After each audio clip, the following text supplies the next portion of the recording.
Hello दोस्तों, आपका स्वागत है त्रिशक्ति एकेडमी में।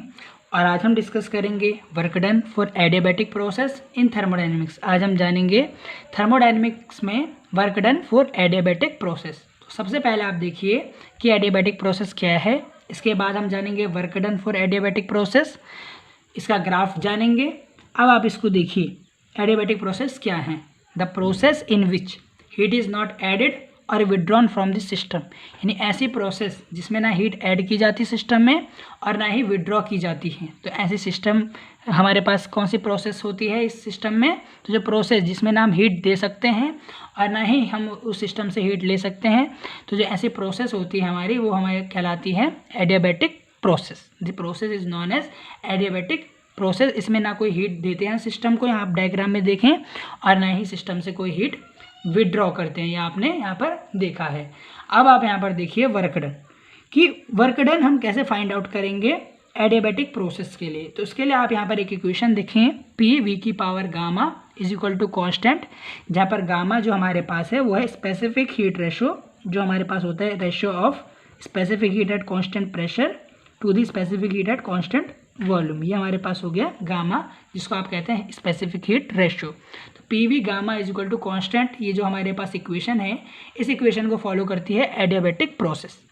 अब आप यहाँ पर देखिए, हमने यहाँ पर पी वी डायग्राम बनाया है, जिसमें आपको एक ग्राफ शो हो रहा है 1 to 2, एक प्रोसेस है 1 to 2, और इस प्रोसेस के नीचे जितना भी एरिया कवर हो रहा है, ये प्रोसेस हमारे पास एडियाबैटिक प्रोसेस। और जितना इस स्लोप ऑफ ग्राफ, जितना भी स्लोप है इसका, इस लाइन का, इसके नीचे जितना भी एरिया है, वो एरिया हमारे पास है work done. This area is known as work done. ये एरिया क्या कहलाएगा? वर्क डन कहलाएगा एडियाबैटिक प्रोसेस के लिए। और ये 1 to 2 जो प्रोसेस हो रही है, ये हमारे पास कैसी प्रोसेस है? Adiabatic process. तो ये एडियाबैटिक प्रोसेस के लिए कैसा है? ग्राफ है। तो अब आप यहाँ पर देखिए कि वर्क डन का फॉर्मूला हमें पता है, del W is equal to P D V. Del W का अर्थ है कि यदि मैं छोटे सा एरिया लूँ, यहाँ पर आप देखिए डेल डब्ल्यू, यहाँ पर मैं एरिया लेता हूँ, तो यहाँ पर जो वर्क डन होगा वो क्या होगा? P into D V. P into D V work done होगा छोटे से एरिया में, आप यदि निकालें वर्क डन। परंतु हमें वर्क डन फाइंड आउट करना है 1 to 2 प्रोसेस। 1 to 2 प्रोसेस हमें फाइंड आउट करना है work done. We have to find work done for process 1 to 2।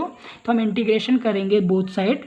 तो यहाँ पर आप देखिए integration 1 to 2 P D V, इसको आप मान लीजिए equation first. This is called equation first.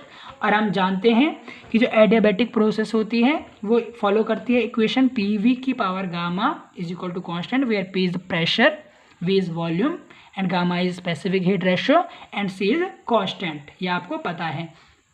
तो अब आप देखिए, जो P है हमारे पास, वो होगा हमारे पास P is equal to C by V की पावर गामा। यहाँ से हम प्रेशर की वैल्यू फाइंड आउट कर लीजिए कि P इज इक्वल टू होगा C by V by gamma. P is equal to C V by gamma. यहाँ पर बट्टे में आप देखिए, ये होगा इक्वेशन सेकंड।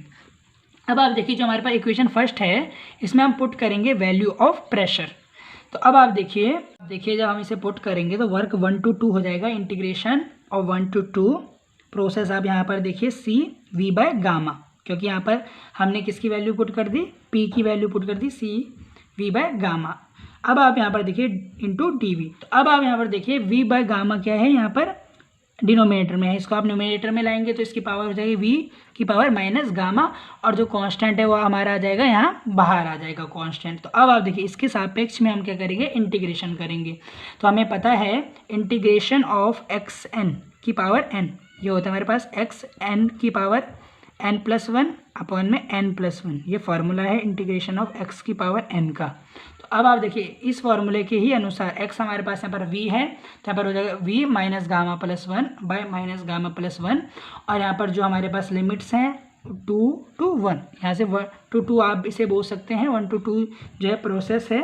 तो आप यहाँ पर देखिए जो अपर लिमिट है वो 2 है, लोअर लिमिट 1 है। अब आप क्या करेंगे? यहाँ पर सी अपॉन माइनस गामा प्लस 1 क्या करेंगे यहाँ पर? अब आप देखिए सी अपॉन माइनस गामा प्लस 1 आप क्या करेंगे? इसको बाहर ले लेंगे, कांस्टेंट है। और यहाँ पर आप एक बार इसकी जगह वी की जगह V2 रखें, V2 minus gamma plus 1 minus V1, और फिर 1 रखेंगे, V1 की पावर माइनस गामा प्लस 1। ये आपने पुट कर दिया। अब C की वैल्यू आप यहाँ पर रखेंगे, तो जब आप यहाँ पर सी की वैल्यू रखेंगे कांस्टेंट की, तो आपको ये ध्यान रखना है कि जो इस इक्वेशन को फॉलो करती है adiabatic process, P V gamma is equal to constant. तो P V gamma is constant से आपको पता चलता है P1 V1 की power gamma is equal to P2 V2 की power gamma is equal to क्या है, कांस्टेंट है, इज इक्वल टू क्या है, कांस्टेंट है। तो आप यहाँ पर देखिए कि यहाँ पे कांस्टेंट है, इसकी मल्टीप्लाई हम करेंगे V2 की पावर माइनस गामा प्लस 1 में, और C की मल्टीप्लाई करेंगे V1 की पावर माइनस गामा प्लस 1 में। पर आपको ये याद रखना है कि जहाँ पर ये हमारे पास C जो है हमारे पास, जब हम इसकी मल्टीप्लाई V2 में करेंगे तो हमें इक्वेशन लेनी है P2 into V2 gamma. C की जगह हम रखेंगे वहाँ पे P2 V2 की पावर गामा। यहाँ पर आप देखिए इसको कि यहाँ पर देखिए 1 अपॉन माइनस गामा प्लस 1 बाहर है, C की मल्टीप्लाई करते हैं तो C को हम मानते हैं जब V2 के साथ मल्टीप्लाई करते हैं P2 V2 gamma into V2 की पावर माइनस गामा प्लस 1, और जब ये V1 के साथ मल्टीप्लाई करेगा तब हम इसकी वैल्यू रखेंगे P1 V1 गामा की पावर गामा।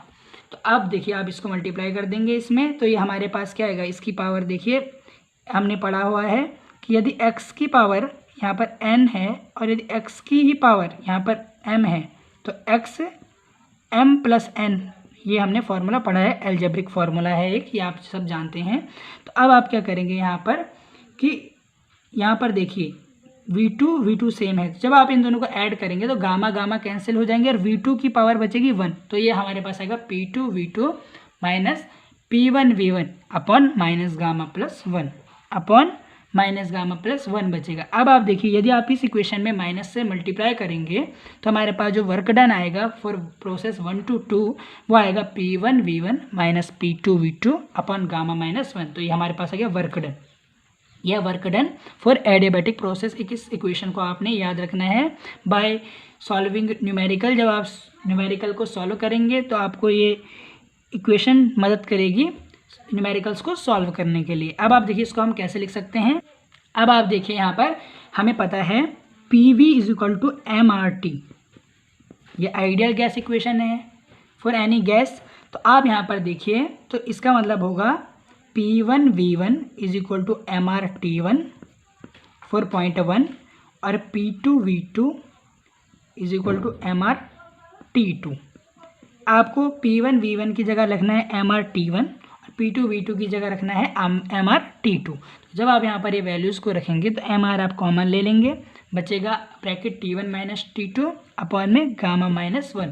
तो ये हो गया हमारे पास work done for process 1 to 2 in the form of temperature. तो आपने देखा कि इसको हम प्रेशर और वॉल्यूम के टर्म्स में भी लिख सकते हैं एडियाबैटिक प्रोसेस के वर्क डन को, और इन टर्म्स ऑफ टेम्परेचर भी लिखा जा सकता है। तो देखा आज आपने कि हमने आज डिस्कस किया एडियाबैटिक प्रोसेस के लिए वर्क डन को कैसे फाइंड आउट करते हैं, ये हमने जाना, जो आपको न्यूमेरिकल्स में हेल्पफुल होगा। यदि आपको इस वीडियो से रिलेटेड कोई भी क्वेरी हो तो आप त्रिशक्ति एकेडमी के कमेंट सेक्शन में कमेंट करें, और यदि वीडियो आपको अच्छी लगी हो तो प्लीज़ आप इसे लाइक करें। बहुत बहुत धन्यवाद।